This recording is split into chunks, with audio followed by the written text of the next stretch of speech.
Hi friends, വളരെ മനോഹരമായ ഒരു ആനയൂട്ടിൻ്റെ വീഡിയോ ആണിത്. ആനയൂട്ടിൽ പങ്കെടുക്കുന്നതിനായി ഓരോ ദേശത്തിൻ്റെയും ആനകൾ ക്ഷേത്രത്തിലേക്ക് എത്തുന്ന സുന്ദരമായ കാഴ്ചയാണ് ഇപ്പോൾ നിങ്ങൾ കാണുന്നത്. തൃശ്ശൂർ ജില്ലയിലെ കുന്നംകുളത്തുള്ള കീഴൂർ ശ്രീ കാർത്യായനി ദേവി ക്ഷേത്രത്തിലാണ് ഈ ആനയൂട്ട് നടന്നത്. എല്ലാ വർഷവും കർക്കിടക മാസത്തിൽ തന്നെയാണ് ഇവിടെ ആനയൂട്ട് നടത്താറുള്ളത്. ചെറിയൊരു ചാറ്റൽ മഴയൊക്കെ ഉണ്ടായിരുന്നെങ്കിലും തിരക്കിന് ഒട്ടും കുറവുണ്ടായിരുന്നില്ല. കാരണം ആനയൂട്ടിന് പങ്കെടുക്കുന്ന ഗജവീരന്മാരുടെ പേരുകൾ തന്നെയാണ്. പുതുപ്പള്ളി കേശവനും ഊക്കൻസ് കുഞ്ചുവും പാമ്പാടി സുന്ദരനും കുട്ടൻകുളങ്ങര അർജുനനും സാവിത്രി എന്നൊരു പിടിയാനയും തുടങ്ങി ആരാധകർ ഏറെയുള്ള ഒരുപാട് ഗജവീരന്മാർ ക്ഷേത്രത്തിലെത്തിയിരുന്നു. എത്ര കഴിച്ചാലും മതിവരാത്ത ആനകളും കൊടുത്തുകൊണ്ടേയിരിക്കുന്ന ആനപ്രേമികളും. സുന്ദരമായ കാഴ്ചകൾ കാണാം.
തിരൂർ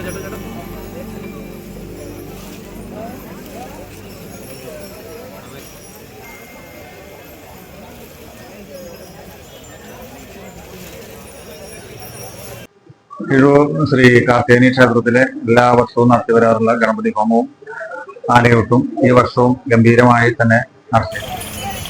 കർക്കിടകം 3-ാം തീയതിയാണ്, ശനിയാഴ്ചയാണ് നടത്തിയത്. കാലത്ത് 6 മുതൽ 7:30 വരെ ഗണപതി ഹോമവും ദേവസ്വം ആനയുടെ പൂജയും നടത്തി.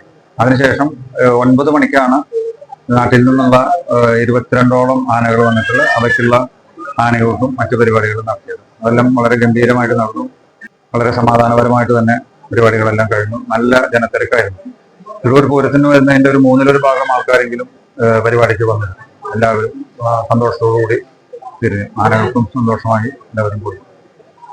കാർത്യായനി ദേവിയാണ് മുഖ്യ പ്രതിഷ്ഠയെങ്കിലും ഉപദേവതകളായിട്ട് 4 ദേവതമാരുണ്ട്. ഗണപതി, അയ്യപ്പൻ, പഴയന്നൂർ ഭഗവതിയുടെ സാന്നിധ്യം ഉണ്ട്. അതായത് മുൻപ് ഇവിടെ പൂജിച്ചിരുന്ന ഒരു ബ്രാഹ്മണ ശ്രേഷ്ഠൻ അദ്ദേഹത്തിന്റെ പ്രത്യേക പൂജയ്ക്ക് വേണ്ടി ഉള്ളിൽ വെച്ച് പൂജിച്ചിരുന്നതാണ്. പിന്നീട് പ്രശ്നം വന്നപ്പോൾ ഭഗവതിയെ പുറത്തൊരു ഇതിലെ ആക്കിയിട്ടാണ്, പുറത്തൊരു കൊടുത്തിട്ട് അതിൽ ആണ് പ്രതിഷ്ഠിച്ചിട്ടുള്ളത്. പുനഃപ്രതിഷ്ഠയിലും അവരെ പൂജിച്ച് പുനഃപ്രതിഷ്ഠയും നടത്തിയിട്ടുണ്ട്. അങ്ങനെ 4 ഉപദേവതകളാണ് ഇവിടെ ഉള്ളത്. പിന്നെ ബ്രഹ്മരക്ഷസിന്റെ ഒരു പൂജ സ്ഥലം അവിടെ ഉണ്ട്. പിന്നെ നാഗങ്ങൾക്കൊരു തറയുണ്ട്. പിന്നെ മൂലസ്ഥാനമായിട്ട് ഒരു ഇതുകൂടെയും പൂജ നടക്കുന്നുണ്ട് എല്ലാ ദിവസവും. അങ്ങനെ 3 പ്രധാനപ്പെട്ട ഉപദേവതകളാണുള്ളത്: അയ്യപ്പൻ, ഗണപതി, പഴയന്നൂർ ഭഗവതിയുടെ സാന്നിധ്യം.